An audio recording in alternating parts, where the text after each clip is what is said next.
La invasión alemana de Europa Occidental comenzó el 9 de mayo de 1940 con ataques a Bélgica, Luxemburgo y los Países Bajos. Hasta ese momento, los principales objetivos de la política expansionista del Tercer Reich se habían centrado en el este. Esto tomó por sorpresa a los aliados, quienes creían que Francia no corría peligro por el momento. De hecho, los generales aliados ya planeaban combatir el conflicto con Alemania en suelo belga, evitándole a Francia la destrucción sufrida durante la Primera Guerra Mundial. Con las mentes aliadas concentradas en obstruir la invasión en Bélgica, el ejército alemán dirigió su atención a las Ardenas, una región que se extendía por Luxemburgo, el sur de Bélgica y el noreste de Francia. Los comandantes aliados creían que este terreno montañoso y boscoso representaba una barrera natural para el invasor, por lo que no creían que debiera ser defendido. Desestimaron los informes de columnas de vehículos alemanes moviéndose en esta dirección como alarmistas. ¿Quién sería tan loco como para intentar una invasión a través del terreno más desafiante? E incluso si los alemanes intentaran cruzar este bosque impenetrable, los aliados estimaron que un ejército tardaría 10 días en atravesar las Ardenas. De hecho, los soldados alemanes solo tardaron 60 horas. Resultó que este había sido el plan desde el principio. El avance alemán hacia el norte de Bélgica fue solo una finta. Más al sur, 4 columnas de tanques y vehículos motorizados, cada una de más de 400 kilómetros de extensión, avanzaron hacia el río Mosa. Con el elemento sorpresa como protagonista, la Wehrmacht avanzó durante 3 días y 3 noches sin descanso y logró superar con éxito los obstáculos que los aliados consideraban demasiado difíciles de conquistar. El ejército alemán encontró poca resistencia antes de llegar al estratégicamente importante río Mosa. Este era el punto débil de las defensas francesas. La vanguardia de la invasión, el grupo del general Ewald von Kleist, comprendía 134.000 tropas, 1.200 tanques y 1.000 aviones. En total, 45 divisiones alemanas se enfrentaron a 9,5 francesas, compuestas principalmente por reservistas en mal estado y con equipo inadecuado. La fuerza numérica y el bombardeo aéreo masivo de las posiciones francesas aseguraron que las tropas alemanas pudieran cruzar el río en Sedan, Oux y Monthermé. Solo en la noche del 13 de mayo, cuando los alemanes habían cruzado el Mosa, los aliados se dieron cuenta de que la verdadera invasión estaba en marcha en el sur. La dispersión de las fuerzas francesas y la falta de preparación para un ataque a las Ardenas vieron la desintegración de las defensas aliadas. Durante la noche del 16 de mayo, la división Panzer del comandante Erwin Rommel logró avanzar más de 100 kilómetros en territorio francés. 3 días después, las fuerzas alemanas llegaron a Abbeville, a orillas del Canal de la Mancha. Casi 2 millones de soldados franceses, británicos, holandeses y belgas quedaron atrapados en el mayor cerco de la historia militar. Los estrategas aliados consideraron un ataque conjunto para frenar el avance alemán y romper el cerco. Sin embargo, el 25 de mayo, los líderes franceses y británicos ordenaron la retirada a la ciudad costera de Dunkerque. Al día siguiente se lanzó la Operación Dinamo para evacuar a las fuerzas aliadas del continente. Cuando el 3 de junio las bombas alemanas cayeron sobre París, el gobierno de la Tercera República Francesa decidió retirarse de la capital. El avance del ejército nazi había sido demasiado rápido y poderoso, y no había ninguna posibilidad de defender París. Francia, uno de los países más importantes de Europa y el que había derrotado a Alemania en la Primera Guerra Mundial, cayó en tan solo 6 semanas. Pero ¿qué pasó con los 41 millones de personas que vivían en Francia en ese momento? ¿Cuánto cambiaron sus vidas con el cambio de gobierno? ¿Y cómo impactó la guerra en su vida cotidiana? Los historiadores parecen coincidir en que la respuesta general al nuevo gobierno fue cálida, especialmente porque los alemanes iniciaron una campaña de propaganda que convenció al pueblo francés de que su verdadero enemigo era Gran Bretaña, como lo había sido a lo largo de la historia.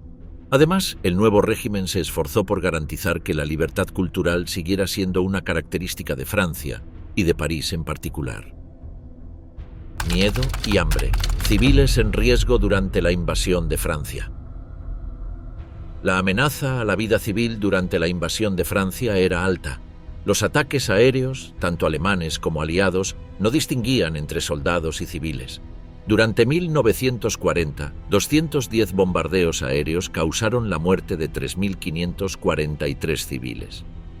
Las incursiones aliadas representaron 292 de estas bajas. En ciudades del norte como Abbeville y Amiens, las incursiones destruyeron hasta el 80% de los edificios. El avance del ejército alemán planteó una amenaza adicional a la seguridad de los civiles. Entre el 10 de mayo y el 25 de junio de 1940, las tropas alemanas ejecutaron sumariamente al menos a 420 civiles. Los soldados a menudo perpetraron asesinatos en represalia por actos de resistencia local.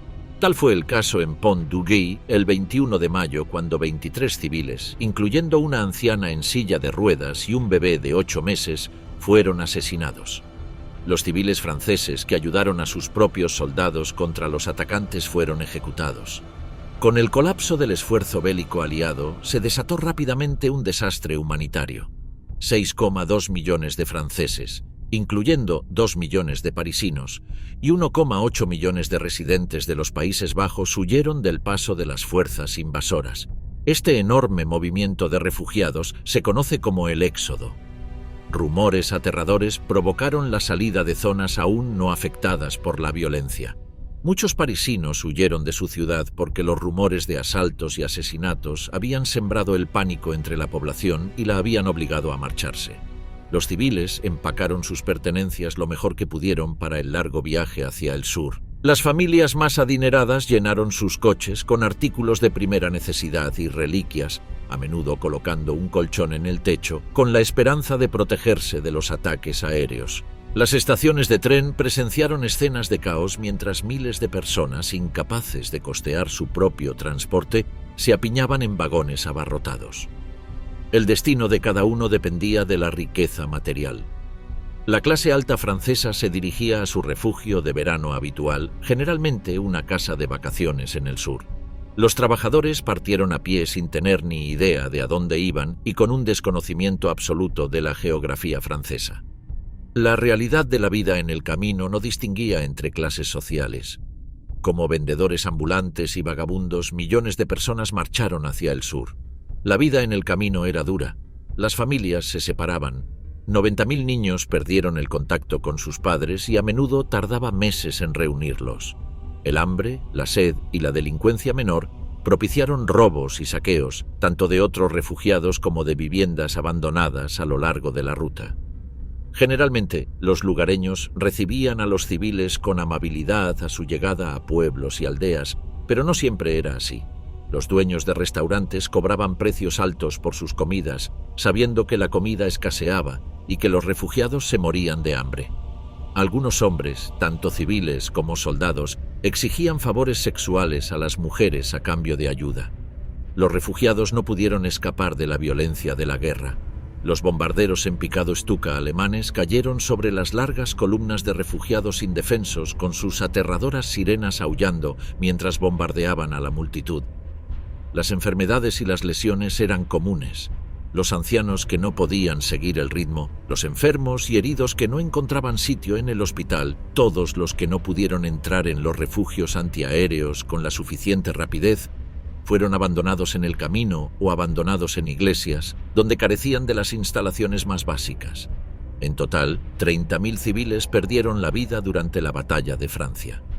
La experiencia civil de la caída de Francia y el éxodo fue mayoritariamente femenina. Con los hombres alistados para combatir, las mujeres constituyeron una proporción significativa de la población no combatiente, junto con los jóvenes, los ancianos, los enfermos y los hombres exentos del servicio. Sin embargo, las mujeres no fueron un excedente para las necesidades del esfuerzo bélico. Se incorporaron a la industria para reemplazar a los hombres llamados al frente. Para febrero de 1940, 570.000 trabajadoras trabajaban para el esfuerzo bélico. Las jornadas eran largas, al menos 60 horas semanales. Sin embargo, el empleo en la guerra era una necesidad para muchas mujeres con familias que mantener. Un pequeño grupo de mujeres participó en la batalla de Francia.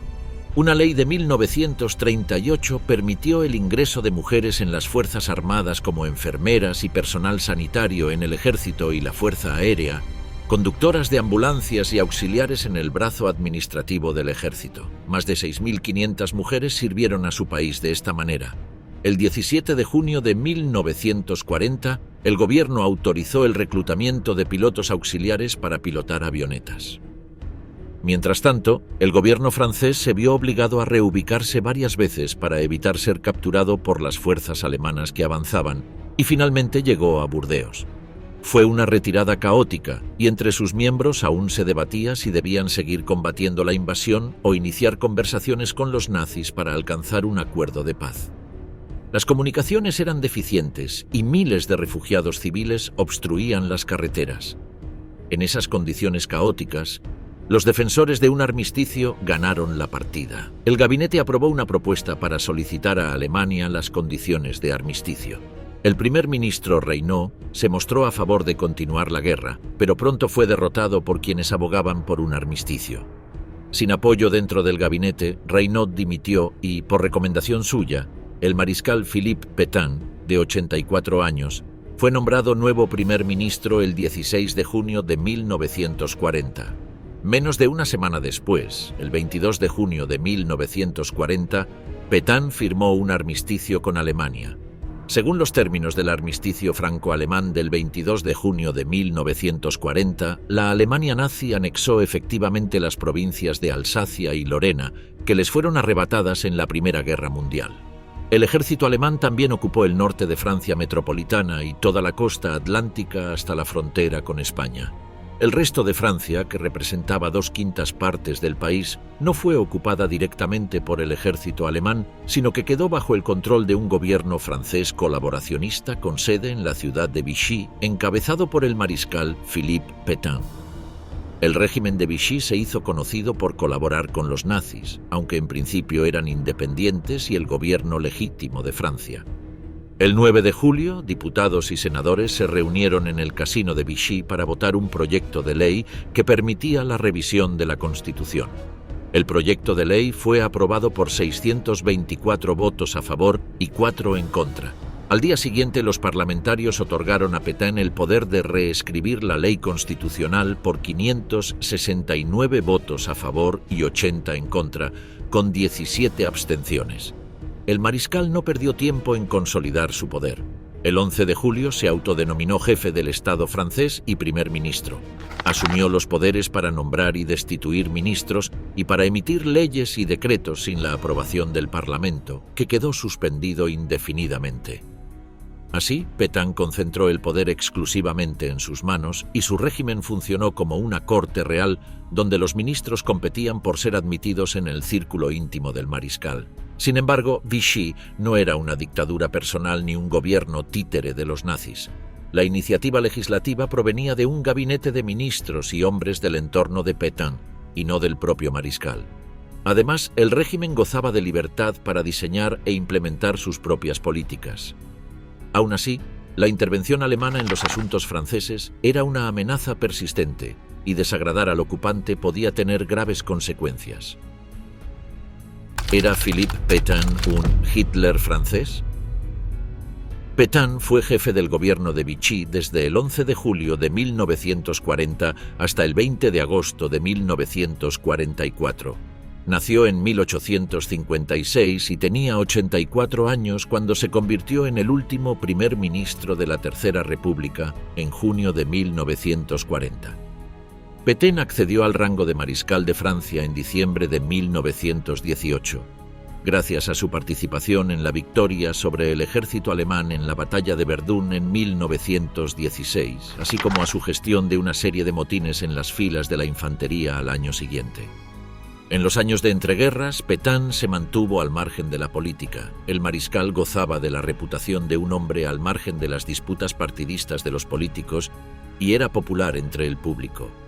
En enero de 1935, el periódico Le Petit Journal lo declaró ganador de su encuesta para encontrar al dictador francés más probable. Casi 200.000 lectores votaron. El mariscal ganó cómodamente, con 7.000 votos de ventaja sobre Pierre Laval, que quedó en segundo lugar. De Pétain sentó las bases para un culto a la personalidad que se desarrolló durante los años de guerra. Las postales con la imagen del mariscal preguntaban: ¿sois más franceses que él? Los carteles aseguraban a los franceses que no estaban vendidos, traicionados ni abandonados e incitaban a confiar en la figura paternal al frente del régimen. El himno de Vichy se titulaba «A su servicio, mariscal». Retrataba a Pétain como un líder providencial entregado a los franceses en su hora más oscura. El himno proclamaba que Pétain era el salvador de Francia e instaba a todos los jóvenes a seguir sus pasos. En las aulas se animaba a los alumnos a formar ligas de lealtad al mariscal. En muchos hogares franceses, los niños tenían fotos de Pétain en la pared de su dormitorio. Los primeros miembros de la resistencia francesa reconocieron la popularidad de Pétain se convirtió en un factor determinante en el estilo de su resistencia. No querían perjudicar su propia causa criticando Pétain con demasiada franqueza. Solo después de 1942, la imagen de Pétain perdió algo de brillo, pero el mariscal nunca fue objeto de un intento de asesinato y atrajo a grandes multitudes a sus apariciones públicas, incluso en las postrimerías de la guerra. Para muchos franceses, era un icono de los valores franceses. Los más fervientes defensores de Pétain pertenecían a la Legión Francesa. La Legión se fundó el 29 de agosto de 1940, cuando todas las asociaciones de veteranos de la Primera Guerra Mundial se fusionaron en una sola organización. Los veteranos habían tenido a Pétain en alta estima durante mucho tiempo, llamándolo el vencedor de Verdún. Ahora ayudaban a difundir el mensaje de la llamada Revolución Nacional, como a Pétain le gustaba llamar a su política. La función de la Legión dependía en gran medida de las circunstancias locales. En algunas regiones de Francia, el grupo se dedicaba exclusivamente a la propaganda. En otros lugares, los legionarios perseguían una agenda política radical. Entre julio de 1940 y abril de 1942, el segundo al mando de Vichy fue nombrado viceprimer ministro. El primero en ocupar este puesto fue Pierre Laval, quien era tan líder del régimen como Pétain.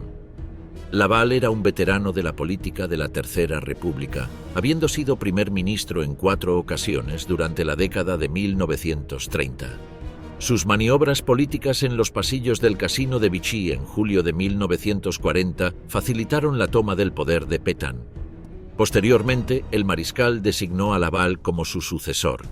Laval es una figura desconocida, a menudo representada como la fuerza oscura tras el régimen de Vichy en oposición al benevolente mariscal Pétain. Laval era un cliché de la clase política de la Tercera República. Un arribista, un cazafortunas, un político despiadado y sin escrúpulos que solo buscaba poder y dinero. Pétain lo mantuvo en su gabinete porque sus contactos con Alemania eran muy útiles y fue la figura política dominante en Vichy durante los primeros 5 meses del régimen. Fue durante este periodo que rápidamente acumuló un poder considerable. Pero la estrecha relación de Laval con las autoridades de ocupación y la prensa de la capital molestó a sus rivales en Vichy. Percibieron una oportunidad para destituir a Laval en 1940, cuando Hitler ofreció devolver los restos del hijo de Napoleón, el duque de Reichstadt, de Austria a París. Esta idea agradó a Pétain, especialmente cuando Laval lo invitó a asistir a una ceremonia especial. Pero los conspiradores de su gabinete advirtieron a Pétain que la invitación era en realidad una trampa y que sería arrestado tan pronto como cruzara la línea de demarcación entre la Francia ocupada y la Francia de Vichy. Convencieron a Pétain de que Laval quería sacarlo de Vichy para que pudiera ocupar su lugar al frente del régimen. El 13 de diciembre de 1940, Pétain destituyó a Laval de la vicepresidencia y lo puso bajo arresto domiciliario. Esto enfureció a los alemanes, que cerraron la frontera entre el norte y el sur e interrumpieron las negociaciones. En noviembre de 1942, las tropas alemanas cruzaron la línea de demarcación para ocupar toda Francia. Esta acción se produjo tras los desembarcos aliados en el norte de África. La pretensión de Vichy de proteger la soberanía francesa se desvaneció de la noche a la mañana. Durante el año siguiente, con el creciente éxito de los aliados en el extranjero y la creciente resistencia en Francia, Vichy experimentó un proceso de radicalización que lo convirtió en un régimen aún más similar a un fascista liderado por Pétain como líder supremo. En enero de 1943, Pétain ordenó el inicio de las operaciones de una nueva fuerza policial paramilitar conocida como la Milicia Francesa, que realizaba operaciones encubiertas contra oponentes políticos. La milicia francesa nunca llegó a ser tan poderosa ni temida como la Gestapo en Alemania, pero aún así fue fundamental para el régimen en su lucha contra sus enemigos, especialmente durante las últimas etapas del régimen de Vichy. Bajo el mando de Joseph Darnan, la milicia francesa libró un cruento conflicto civil contra la resistencia y otros enemigos del régimen. Fue también en esta época que Pétain y Laval comenzaron a perder el favor de la opinión pública francesa. A principios de 1944, el gobierno se había distanciado por completo de la opinión pública francesa y se convirtió cada vez más en un gobierno títere de los alemanes en la parte norte ocupada del país. El desembarco aliado en Normandía el 6 de junio de 1944 puso a Alemania en una situación difícil, especialmente al ser aplastada en el frente oriental por los soviéticos. En este contexto, no estaban preparados para asumir el control del régimen de Vichy en el sur de Francia e hicieron todo lo posible por mantener sus autoridades en el poder el mayor tiempo posible. El 25 de agosto, París fue liberada. Pétain y Laval huyeron del país, ayudados por las fuerzas alemanas, pero posteriormente fueron capturados y juzgados por las nuevas autoridades francesas.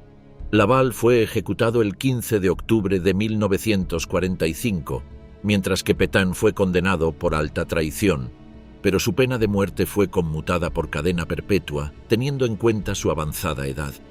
Murió en julio de 1951 a la edad de 95 años. La Revolución Nacional, la vida ciudadana bajo el régimen de Vichy.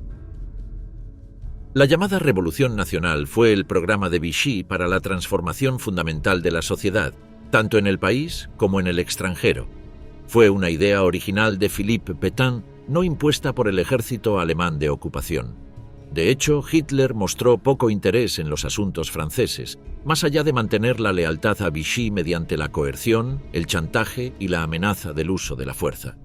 Sin embargo, para los hombres al mando en Vichy, el resurgimiento de la civilización francesa requería una profunda renovación moral y física de los ciudadanos y súbditos. Al igual que Adolf Hitler en Alemania, Pétain preveía una transformación cultural del país basada en nuevos imperativos morales. En su opinión, el republicanismo francés había tenido una influencia degenerada en el pueblo francés, sembrando las peligrosas ideas de democracia, individualismo, igualdad y secularismo. Los opositores de la Tercera República habían culpado durante mucho tiempo al régimen democrático de una aparente decadencia social, ejemplificada en lo que consideraban una búsqueda obsesiva del placer, el sexo y la alta sociedad entre los jóvenes franceses, y en particular entre las mujeres jóvenes. Esto hacía que las mujeres descuidaran su deber de género de criar una familia. Paradójicamente, los valores del sexo, el placer y el disfrute de una vida libertina se mantuvieron e incluso se fomentaron en la parte de Francia ocupada por los nazis, y principalmente en París. Mientras tanto, en la Francia de Vichy, las nociones de género fueron centrales para la Revolución Nacional. Su visión de los hombres como productores y las mujeres como reproductoras fue una parte central del programa político de Vichy. El régimen consideraba que la despoblación era el mayor riesgo para Francia. Las mujeres necesitaban comenzar a tener más hijos lo antes posible.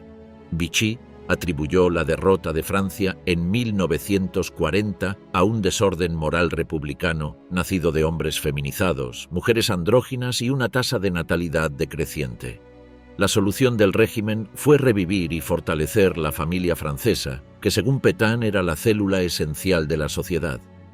La propaganda para la Revolución Nacional estaba repleta de imágenes de género de mujeres como portadoras de niños fértiles y hombres como cabezas de familia viriles. Los niños fueron presentados en el cine y las revistas como símbolos regordetes y sonrientes de la inocencia y la clave para la regeneración nacional. En septiembre de 1941, Pétain creó el Comisariado General de la Familia, un organismo que contaba con su propio presupuesto y cuya tarea era promover la visión altamente politizada de la familia de Vichy.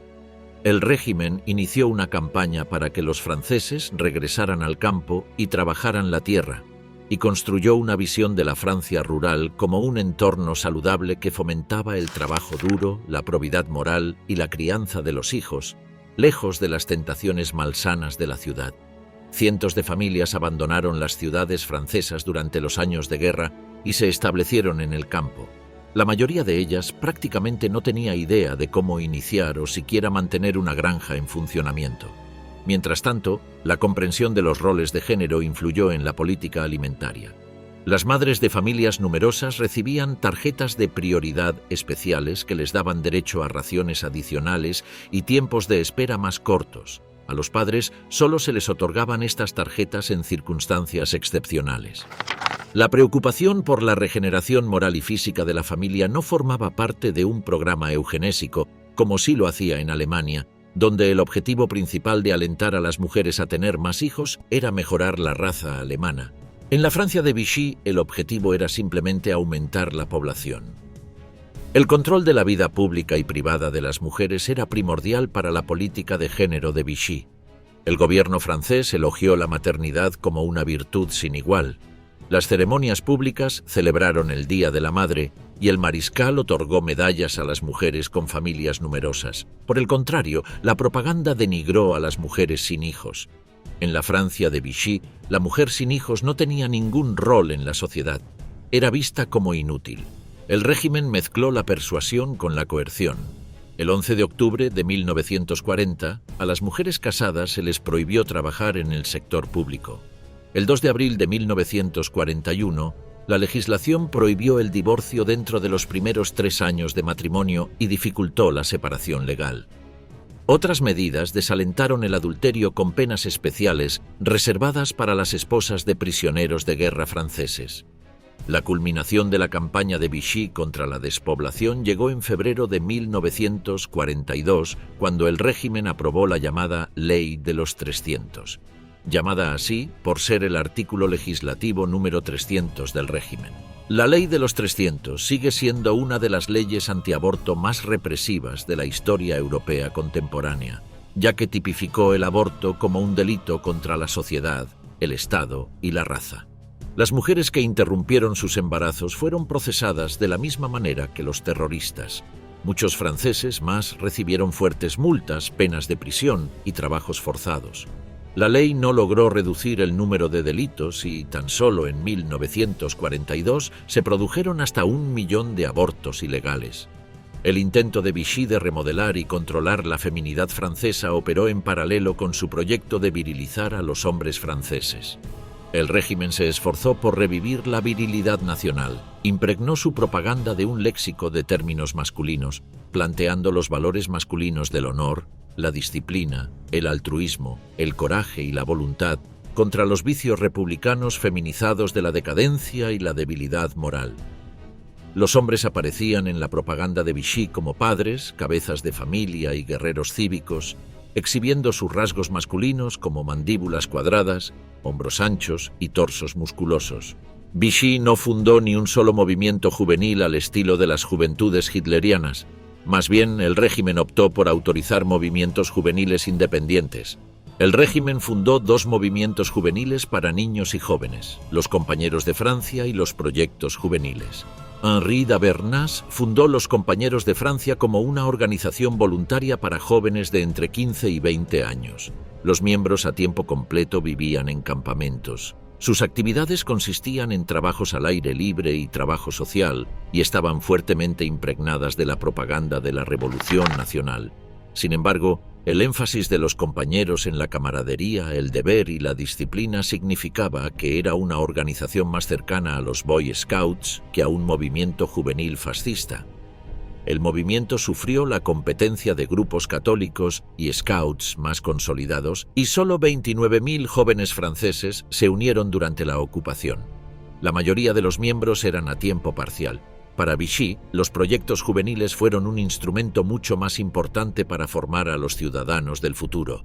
Sus campamentos juveniles ofrecieron un crisol donde forjar a los hombres franceses. Establecidos el 31 de julio de 1940 bajo el liderazgo del general Joseph de la Porte-Dutheil, estos campamentos inicialmente ofrecieron una medida de conveniencia para evitar la desmovilización repentina y potencialmente desastrosa de decenas de miles de jóvenes en 1940.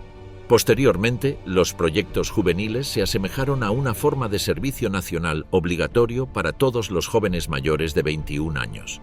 Reflejaban la creencia de Pétain de que la disciplina militar era la escuela de la nación. Los reclutas pasaban 8 meses en los campamentos recibiendo lecciones de moralidad, el nuevo orden social, el culto al líder y el elitismo, todo como parte de un programa para combatir la decadencia moral. Además de su educación en las aulas, los jóvenes de los proyectos realizaban arduos trabajos al aire libre según la filosofía de Vichy, resumida en la frase «cuerpo sano, mente sana». Pocos miembros disfrutaron de la experiencia. Las precarias condiciones de alojamiento, la falta de comida y el aburrimiento general afligieron a muchos de los miembros de los proyectos juveniles. La batalla por el pan. Miserias cotidianas de la Francia en tiempos de guerra. Aunque popular al principio, el régimen de Pétain fue perdiendo apoyo gradualmente entre el pueblo francés. Una de las principales razones no fueron sus políticas cada vez más fascistas, sino los efectos de la prolongada guerra en Europa. El lema de la Revolución Nacional era trabajo, familia, patriotismo, pero a medida que la guerra avanzaba, el pueblo francés lo parodió como preocupación, hambre, patrulla. Ante las dificultades, las pérdidas, la escasez y la represión, el mero hecho de sobrevivir a la guerra preocupaba a la nación. Por supuesto, el hambre era una preocupación acuciante para millones de personas en la Europa nazi, y no solo en Francia.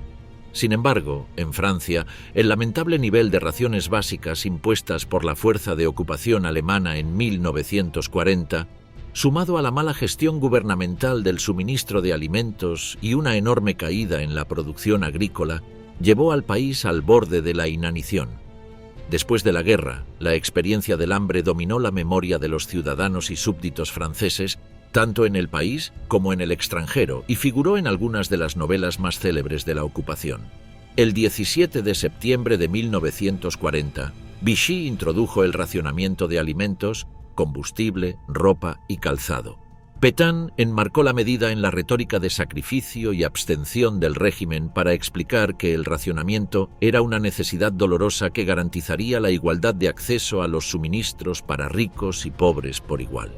El sistema de racionamiento dividía la nación en categorías.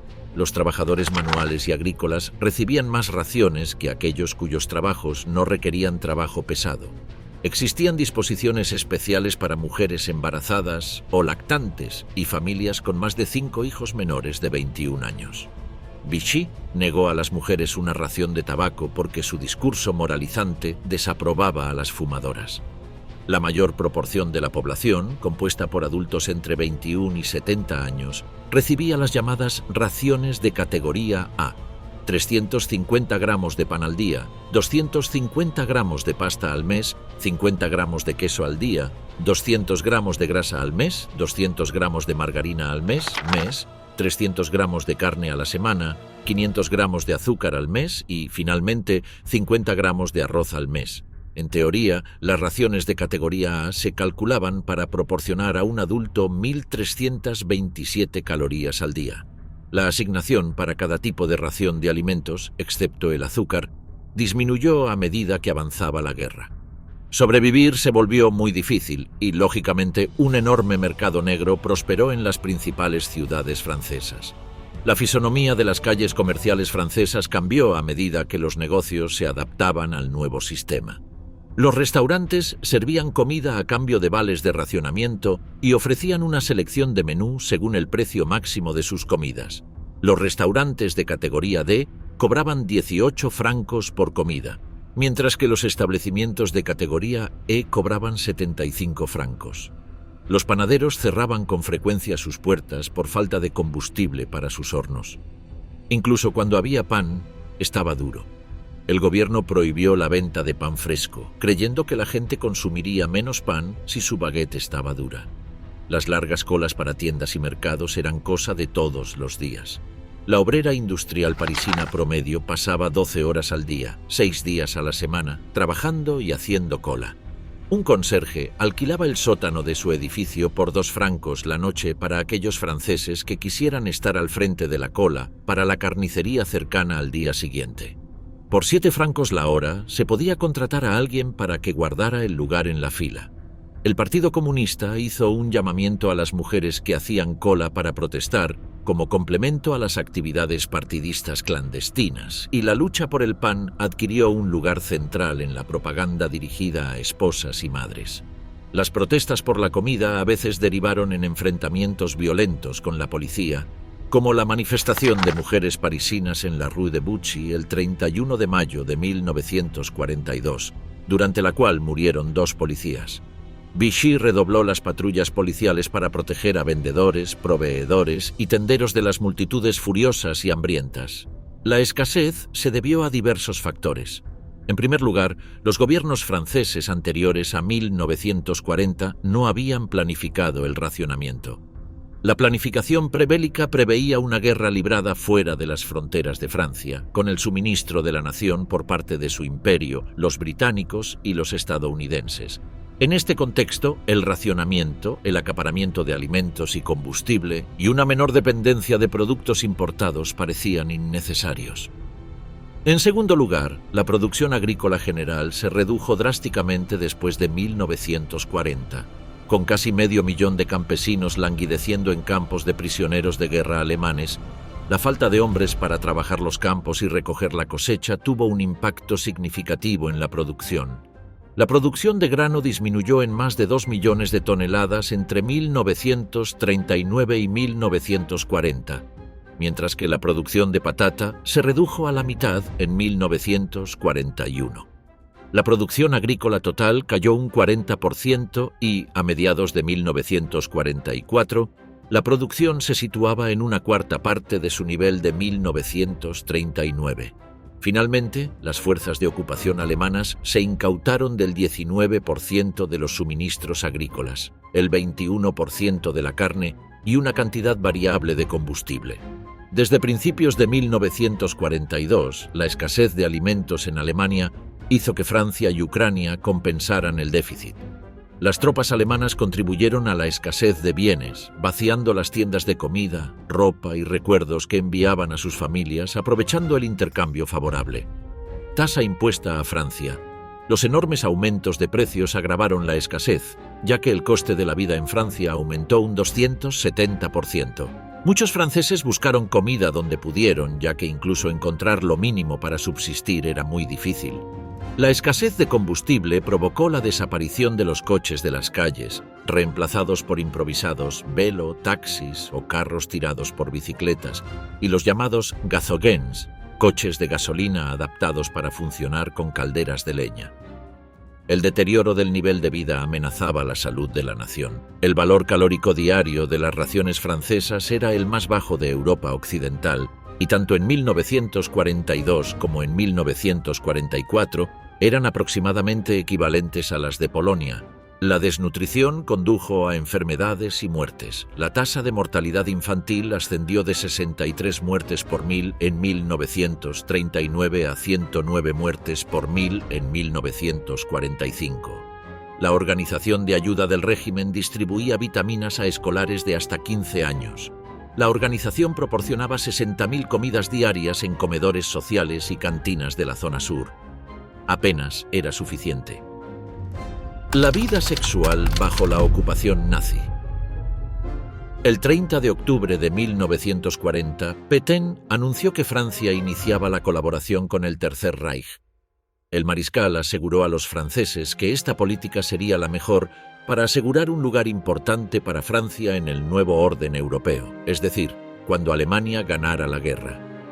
La semana anterior, Pétain y el viceprimer ministro Laval se habían reunido con Hitler en Montoire, en la zona ocupada. La reunión resolvió poco más que la continuidad del gobierno francés sobre su imperio. Hitler no estaba dispuesto a negociar un tratado de paz permanente.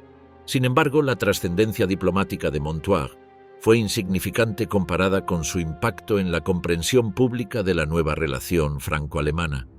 Una fotografía de Pétain estrechando la mano del Führer sorprendió a la mayoría de los franceses, pero en aquel momento para Pétain era lo más delicado. Con la derrota de Gran Bretaña aparentemente inevitable, los líderes de Vichy creían que la cooperación con Alemania era la única manera de asegurar la supervivencia de Francia. La colaboración adoptó diversas formas, desde la imitación ideológica conocida como colaboracionismo hasta la colaboración económica, militar, sexual y emocional.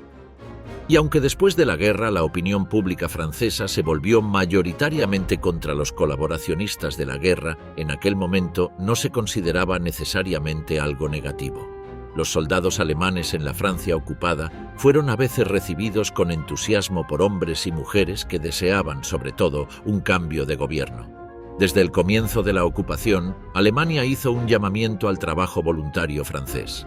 Con 1 millón de franceses desempleados en octubre de 1940, la propaganda nazi enmarcó el trabajo en el Tercer Reich como un medio para que los hombres mantuvieran a sus familias. Había carteles que afirmaban que los viejos tiempos malos habían terminado. Carteles con niños que orgullosamente afirmaban que «Papá está ganando dinero en Alemania» fueron fijados por todo París. Los carteles también vincularon el trabajo de guerra en el Reich con el deber masculino de defender Francia. Las mujeres voluntarias también eran elegibles para trabajar en Alemania. Algunas se ofrecieron como voluntarias para ganar dinero para sus familias. Algunas se fueron para estar cerca de sus esposos, que fueron internados en campos de prisioneros de guerra. Otras se vieron obligadas a irse para escapar de relaciones abusivas o la vergüenza del embarazo fuera del matrimonio. En total, 80.000 mujeres francesas trabajaron en fábricas alemanas durante la Segunda Guerra Mundial. En general, a mediados de 1942, 150.000 voluntarios franceses habían abandonado el país para trabajar en el extranjero. La mayoría cumplía contratos de corta duración, lo que significaba que nunca había más de 75.000 voluntarios franceses simultáneamente en suelo alemán. Trabajaron junto a 250.000 prisioneros de guerra franceses que habían optado por convertirse en trabajadores civiles en fábricas alemanas. Cientos de miles de franceses trabajaron para Alemania en Francia. Una empresa alemana ofreció empleo remunerado en proyectos de ingeniería civil y militar, como la construcción de defensas atlánticas en las costas norte y oeste de Francia. Esto tuvo un impacto positivo inmediato en la economía francesa, por lo que los franceses bajo ocupación no siempre consideraron a los ocupantes como personas intrínsecamente malas. En los primeros meses de la ocupación, la actitud pública hacia los alemanes era ambigua. La cohabitación era inevitable. En algunos casos, esta cohabitación era literal. Las tropas alemanas eran enviadas a vivir con familias francesas en el norte, y estas familias tenían la obligación de alimentarlas y cubrir sus necesidades. Las relaciones con los alemanes requerían un cuidadoso equilibrio. Negarse a colaborar con el ocupante podía poner en riesgo el sustento, por no hablar de la vida. Pero confraternizar con soldados era igualmente arriesgado, pues suscitaba acusaciones de traición. La desaprobación pública de la colaboración rara vez fue más fuerte que en el caso de la llamada colaboración horizontal, es decir, las relaciones sexuales entre mujeres francesas y soldados alemanes. Para los franceses, ver a mujeres locales conviviendo con tropas alemanas les provocaba sentimientos de humillación e impotencia sexual. Las ocupantes alemanas se comportaban como francesas e incluso los niños ya no les pertenecían. Las autoridades afirmaban que los soldados alemanes tenían derecho a divertirse y cualquiera que se considerara responsable de cualquier acto que menospreciara el honor del ejército alemán sería arrestado. Hitler y su gobierno interpretaron las actitudes locales hacia la confraternización entre mujeres y soldados como un indicador de las actitudes hacia la ocupación en general. Estos asuntos se discutían al más alto nivel político en los territorios ocupados. Para una francesa, tener relaciones sexuales con un alemán representaba un desafío a la propiedad masculina francesa sobre la sexualidad femenina. Se convirtió casi en un símbolo de desafío.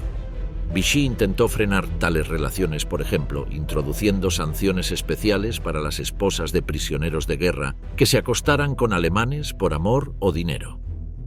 Es difícil determinar el número de mujeres francesas que tuvieron relaciones sexuales con las tropas de ocupación. El problema era que las mujeres francesas se relacionaban con alemanes en diversos contextos. Trabajaban para empleadores alemanes como limpiadoras, camareras de hotel y amas de llaves, y servían a las tropas alemanas en cafés, tiendas, restaurantes y bares. En algunos casos, surgieron romances y es poco probable que muchas mujeres percibieran algún contenido ideológico. Se cree que varias decenas de miles de mujeres francesas participaron en la colaboración horizontal y algunos historiadores afirman que hasta 200.000 niños en Francia tuvieron padres alemanes.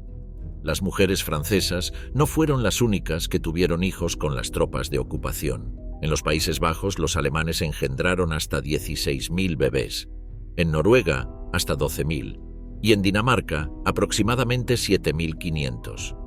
Solo en los territorios de Europa del Este y la Unión Soviética, el ocupante prohibió a sus tropas confraternizar con mujeres locales, por considerarlas pertenecientes a una raza inferior.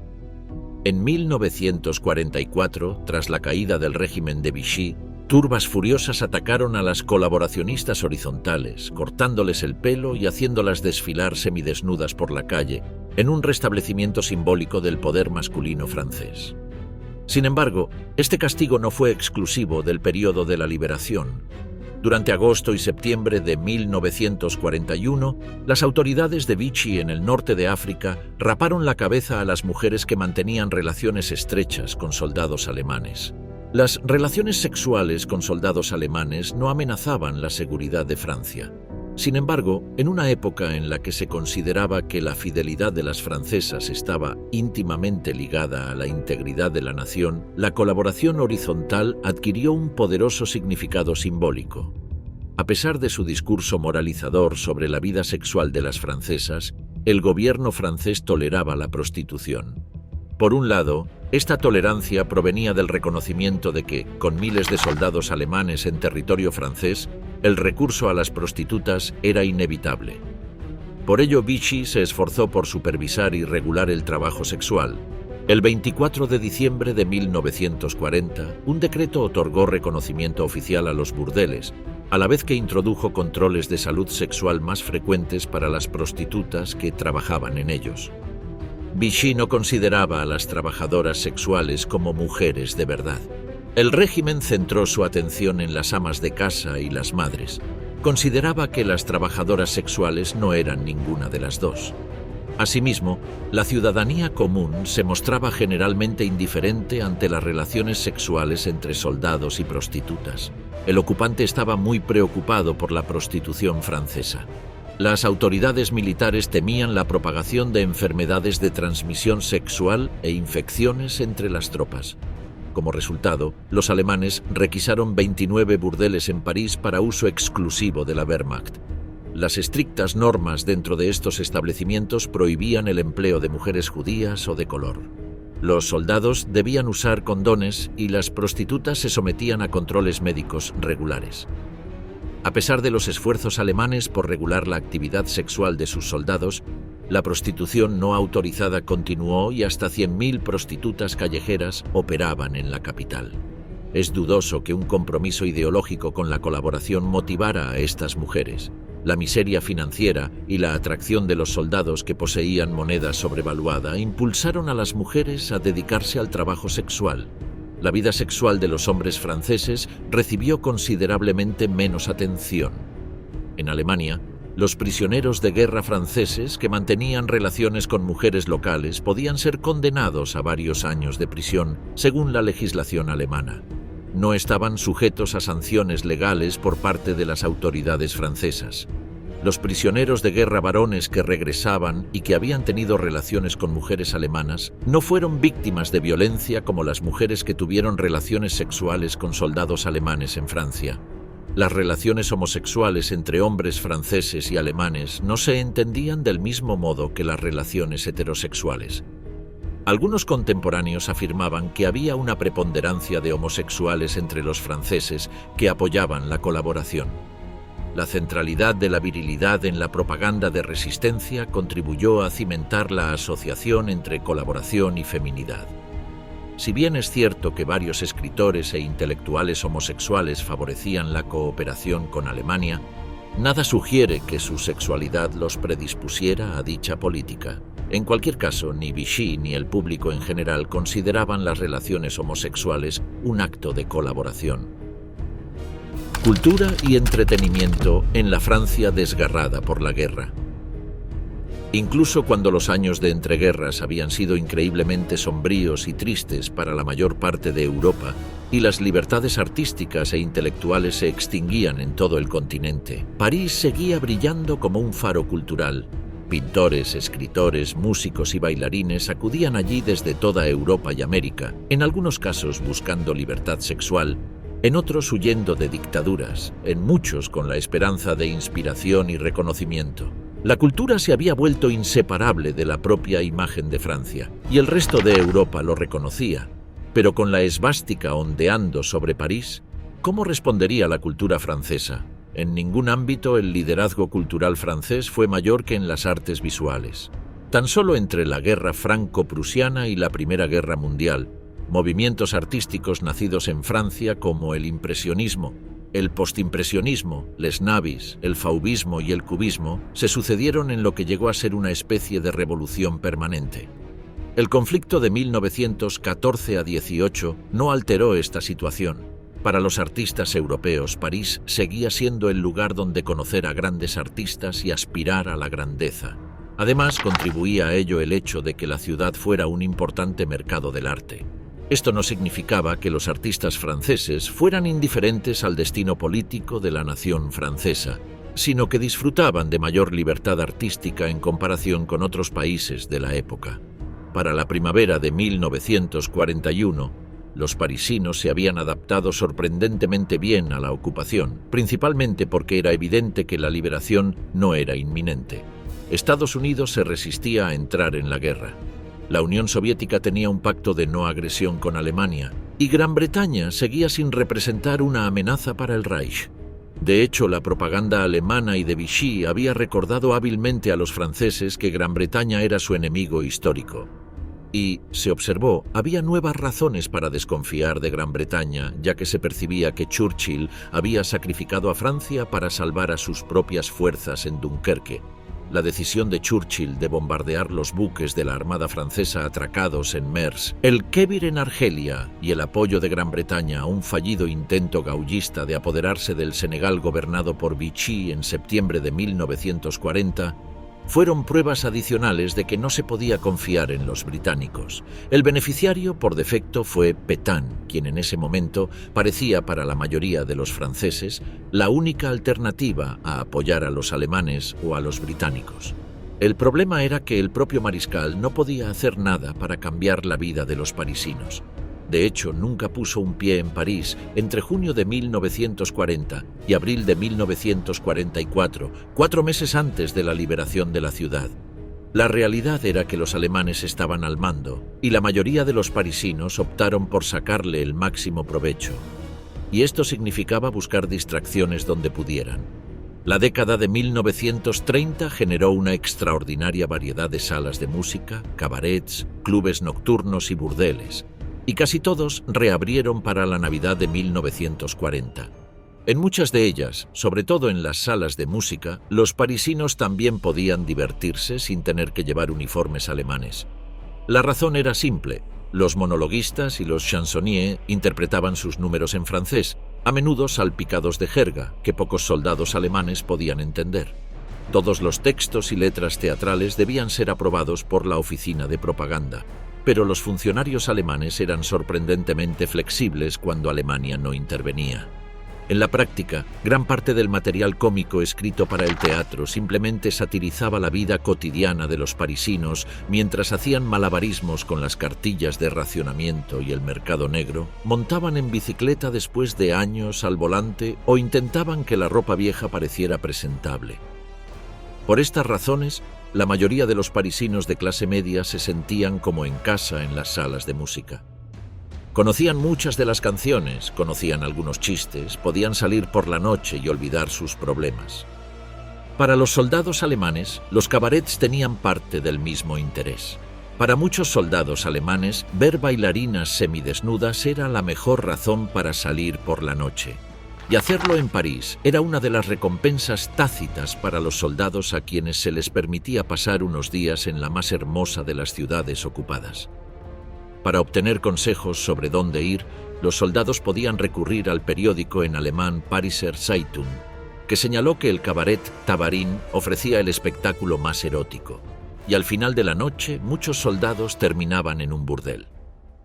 Los burdeles más conocidos de la ciudad, Le 122 y Sphinx, en la orilla izquierda, eran muy caros para los soldados comunes, pero allí se podía encontrar oficiales alemanes, colaboradores franceses, agentes clandestinos de la resistencia, operadores del mercado negro y artistas de todo tipo, incluidas mujeres, reunidos para tomar bebidas, cotillear, espiar y divertirse. Los soldados alemanes comunes, por el contrario, podían elegir entre una veintena de burdeles menos exclusivos, donde los médicos de la Wehrmacht supervisaban la salud de las prostitutas. Movimientos de resistencia en la Francia de los años 40. En Francia no existía una sola resistencia, sino muchas. Existían dos tipos de grupos organizados. Los movimientos de resistencia intentaban movilizar a la opinión pública contra el ocupante mediante la propaganda y la acción directa. Las redes de resistencia recopilaban información sobre el enemigo y realizaban operaciones contra él en colaboración con los servicios secretos aliados. Los movimientos y redes representaban un amplio espectro de opiniones políticas, desde la extrema izquierda hasta la extrema derecha, pero todos deseaban la expulsión del ocupante alemán de Francia. Sus actitudes hacia el régimen de Vichy eran más complejas. Si bien la hostilidad hacia el Estado francés caracterizaba a muchos movimientos y redes, algunos mantenían un cauteloso respeto por Pétain y su revolución nacional, incluso trabajando para el propio régimen. Los medios de oposición también dividieron a los resistentes. Tras la invasión de la Unión Soviética en junio de 1941, grupos comunistas lanzaron ataques violentos contra tropas y oficiales alemanes. Esta táctica provocó severas represalias contra la población civil francesa. Otros grupos de resistencia actuaron con mayor cautela, prefiriendo persuadir al público con propaganda. La resistencia también fue un fenómeno fragmentado, un hecho derivado de las condiciones en las que operaban los primeros resistentes. El secretismo era primordial, y la información y el reclutamiento se limitaban a un pequeño número de activistas. Los movimientos y las redes operaban necesariamente de forma aislada. Solo en 1943, los grupos de resistencia comenzaron a coordinar su lucha entre sí y con la Francia libre, aunque aún conservaban sus estructuras individuales. Por lo tanto, es importante reconocer que la resistencia nunca fue obra de una entidad única y disciplinada. Además de las actividades de movimientos y redes organizadas, hubo miles de actos individuales de desafío por parte de franceses comunes. Estos actos, muchos de los cuales no quedaron registrados, tuvieron poca relevancia militar, pero formaron parte de la lucha moral contra la ocupación. La evidencia sugiere que la mayoría de los resistentes eran jóvenes.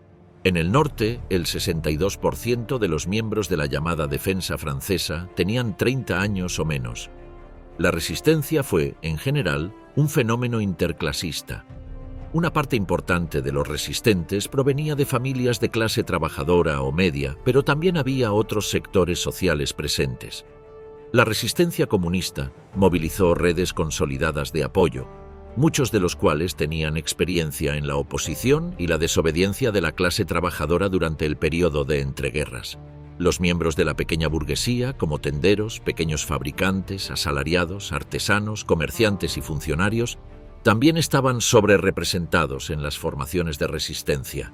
Los combatientes europeos no franceses contribuyeron significativamente a la lucha contra el ocupante.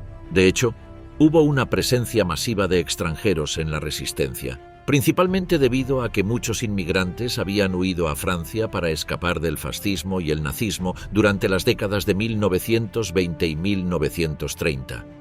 Estas personas ya estaban en contra del fascismo, por lo que no fue necesario convencerlas mucho para unirse a los grupos de resistencia. Uno de los ejemplos más famosos de la resistencia inmigrante fue el llamado Grupo Manouchian, un escuadrón de 22 hombres y una mujer, bajo el liderazgo del poeta armenio Misak. Manouchian, el grupo Manouchian, estaba afiliado a la organización comunista Tiradores y Partisanos, bajo la dirección del comunista rumano Baruch Bruman. Entre el otoño de 1942 y noviembre de 1943, Bruman dirigió 230 atentados contra objetivos nazis y colaboracionistas, incluido el asesinato de Julius Ritter, jefe del servicio de trabajo obligatorio francés. El grupo de Manouchian fue arrestado a finales de 1943 y ejecutado en febrero del año siguiente, pero la resistencia francesa continuó trabajando en la sombra hasta que Francia fue finalmente liberada el 8 de mayo de 1945.